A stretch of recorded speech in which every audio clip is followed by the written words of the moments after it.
Have you ever done the right thing when you had absolutely nothing to give?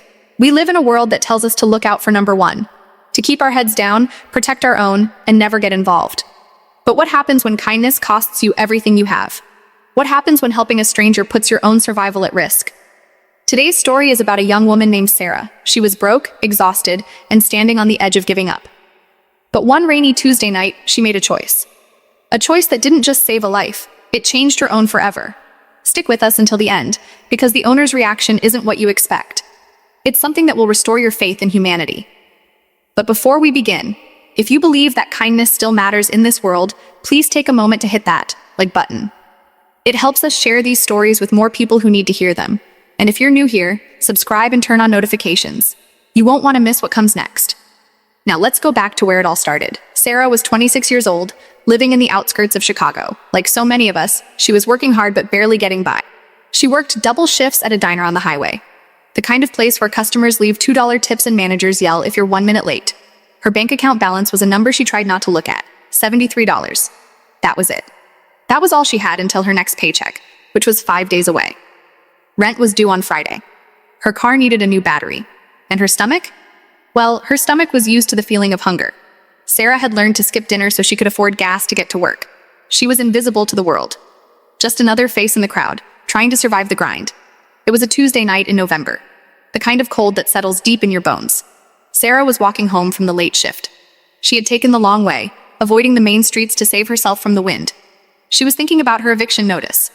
She was thinking about how she might have to move back in with a mother she hadn't spoken to in years. Her head was down, watching her boots splash through puddles. And then she heard it. At first, she thought it was the wind. But then she heard it again. A cry for help. Sarah stopped. She looked around. The street was empty. Just rows of closed shops and dark alleys. She told herself to keep walking. Sarah, you can't save everyone. You can't even save yourself. That's what her brain said. But her feet moved toward the sound. She turned into the alley behind the bakery. There, huddled underneath a cardboard box soaked in rain, was a dog. It wasn't a stray mutt. This was a golden retriever mix. He had a collar, but it was caked in mud. He was shivering so violently that the cardboard box was shaking with him. When he saw Sarah, he didn't bark. He just tucked his head lower, expecting a kick. Sarah's heart broke. She knew what it felt like to be cold. She knew what it felt like to be abandoned. She crouched down, ignoring the mud soaking into her jeans. "Hey there," she whispered. Her voice was raspy. "It's okay. I've got you." The dog flinched. Sarah stayed still. She didn't reach out. She just waited. After a minute, the dog lifted his head. He sniffed her hand. And then, he licked her fingers. Sarah knew she couldn't leave him. If she walked away, he wouldn't last the night. The temperature was dropping below freezing. But she also knew she couldn't afford to keep him. Food, vet bills, shelter, it was money she didn't have. She looked at the dog. The dog looked at her. In that moment, the math didn't matter. "You're coming with me," she said. She took off her own scarf, the only warm thing she owned, and wrapped it around the dog's neck. She picked him up. He was heavy, but she didn't care. She carried him the 2 miles back to her apartment, shielding him from the rain with her own body. Back in her tiny studio, Sarah dried the dog off. She heated up the last can of premium dog food she had bought for a neighbor's pet months ago. She watched him eat, realizing she had just given away her own dinner money for the next 2 days. But seeing him eat, it warmed her more than any meal could. She checked his collar. There was a tag, but the phone number was scratched off, unreadable. Just a name. Barnaby. Sarah spent the night on the floor, letting Barnaby sleep on her mattress. She couldn't afford a vet, so she spent the next morning searching online. She posted on every local lost and found group. She printed flyers at the library, using her last few quarters. For 3 days, Sarah struggled. She gave Barnaby the best parts of her meals. She walked him in the park, asking everyone if they recognized him. Most people walked past. Some told her to get lost. One man even accused her of stealing the dog, telling her she looked like someone who would take a purebred for the reward money. That accusation stung. Because it was true, wasn't it? She could have kept him. She could have claimed she found him and asked for money. But that's not who Sarah was. She didn't want a reward. She just wanted Barnaby to go home.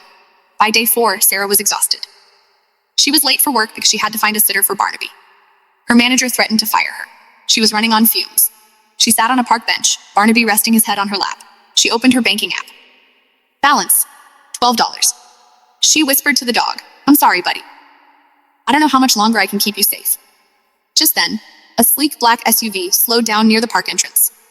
It looked out of place in this neighborhood. The window rolled down. A man in a suit was looking at a flyer, Sarah's flyer. He looked at the flyer. Then he looked at the dog. Then he looked at Sarah. Sarah's instinct was to run. She thought it was animal control. Or maybe the man who accused her of stealing. She stood up, gripping Barnaby's leash. The man stepped out of the car. He was older, wealthy, but his face was wrecked with grief. He didn't look angry. He looked desperate. He walked toward them slowly, hands raised. "Please," he said.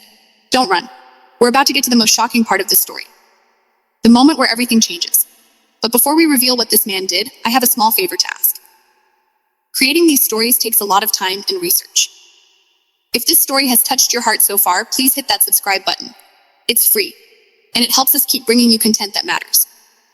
Also, let us know in the comments. Have you ever returned something valuable that didn't belong to you? We'd love to read your stories. Okay, let's see what happens when Sarah meets the owner. The man stopped a few feet away. He looked at Barnaby, and his breath hitched. "Barnaby?" he whispered. The dog's ears perked up. He let out a happy bark and pulled on the leash, wagging his tail for the first time in days. Sarah held tight. "Is this your dog?" she asked, her voice defensive. The man nodded, tears welling up. "Yes. His name is Barnaby. He's been missing for 5 days." Sarah didn't let go of the leash. "How do I know you're him? Anyone can say they're the owner." The man didn't get angry. He understood. He pulled out a photo from his wallet. It was a picture of him and Barnaby, but the dog looked younger. And there was something else in the photo. A distinctive scar above Barnaby's left eye. Sarah looked at the dog. There it was, faint, but visible through the fur. "It's him," Sarah said, her shoulders dropping. The tension left her body. The man fell to his knees right there on the sidewalk. He didn't care about the dirt. He hugged the dog, sobbing. "I thought I lost you. I thought you were gone forever." Sarah watched them. She felt a pang of loss in her chest. She had grown attached to Barnaby. But she knew this was right. This dog belonged to someone who loved him this much. She stepped forward. "I found him in the alley behind the bakery. He was freezing. I took care of him." The man looked up. He wiped his eyes and stood up. He looked at Sarah's worn-out shoes, her thin jacket, the exhaustion in her face. "You kept him safe?" The man asked. "I tried," Sarah said. "I posted flyers. I didn't want to keep him. I just wanted him to be okay." The man studied her. "You could have sold him. Purebreds are worth thousands. You could have asked for a reward." Sarah shook her head. "I just wanted him home." The man was silent for a long moment. The wind blew through the park. Barnaby was wagging his tail between them, connecting the two strangers. "My name is Robert," the man said, "and I need you to come with me." Sarah stepped back. "Excuse me." "Not far," Robert said. "Just to my car. Please. I need to give you something." Sarah hesitated. Every instinct told her to be careful. But she looked at Barnaby, who was nudging her hand. She nodded. The ride was short. They arrived at a large estate in one of the wealthy suburbs. It was the kind of house Sarah had only seen in magazines. Robert led her into the living room. It was quiet. Too quiet. "Barnaby wasn't just a pet," Robert said, his voice trembling slightly. "He was a companion for my daughter." Sarah looked around. "Where is she?" Robert pointed to a photo on the mantel. A young girl, maybe 10 years old, smiling in a hospital bed. Barnaby was next to her. "She passed away 6 months ago," Robert said. The room went silent. Since then, Barnaby hasn't eaten. He hasn't played. He just waits by the door. When he went missing, I lost the last piece of her I had left. Sarah's heart shattered. She realized now why the dog was so scared. He was grieving just like she was grieving her own life. "I found him just in time," Robert said. "If he had stayed out there another night, he wouldn't have made it. You saved his life. And in doing so, you saved mine." Robert walked over to a desk. He opened a drawer and pulled out an envelope. Sarah's stomach dropped. She thought he was going to offer her cash. A few $100s. A thank you tip. "Please," Sarah said quickly. "You don't have to pay me. I did it because it was right." Robert turned around. He didn't hold out cash. He held out a check. "This isn't a reward," Robert said firmly. "This is an investment." Sarah looked at the check. Her eyes widened. It wasn't for $500. It wasn't for $5,000. It was for the full amount of her outstanding rent, plus a tuition voucher for the nursing program she had dropped out of 2 years ago because she couldn't afford it. "I did some checking while you were in the car," Robert explained. "I saw your flyers. I saw your name. I know you were studying to be a nurse before life got in the way." Sarah was shaking. "I can't accept this." "You can," Robert said. Because the world needs more people like you, Sarah. People who do the right thing when no one is watching. People who help when they have nothing to give. Sarah looked at the check. Then she looked at Robert. Then she looked at Barnaby, who was resting peacefully by the fire. For the first time in years, the weight on her shoulders lifted. It wasn't just about the money. It was about being seen. Someone had noticed her kindness. Someone had valued her character over her bank account. She accepted the check. Not with greed, but with gratitude. "Thank you," she whispered. "No," Robert said. "Thank you." That day changed the trajectory of Sarah's life. She paid her rent. She re-enrolled in school. And she kept her promise. 6 months later, Sarah passed her nursing boards. And guess where she got her first job? At the hospice care center that Robert funded. She and Robert stayed friends. Every weekend she would visit to walk Barnaby. The dog never forgot her. To this day, if Sarah walks into the room, Barnaby drops his toy and runs to her.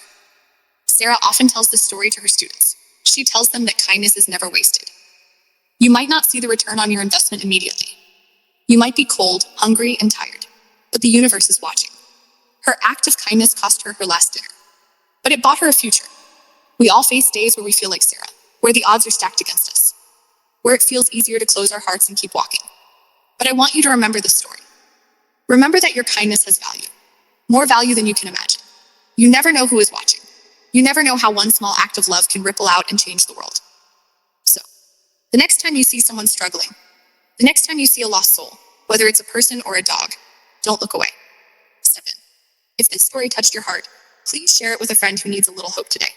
You never know, you might be the reason they keep going. And don't forget to like this video and subscribe to our channel.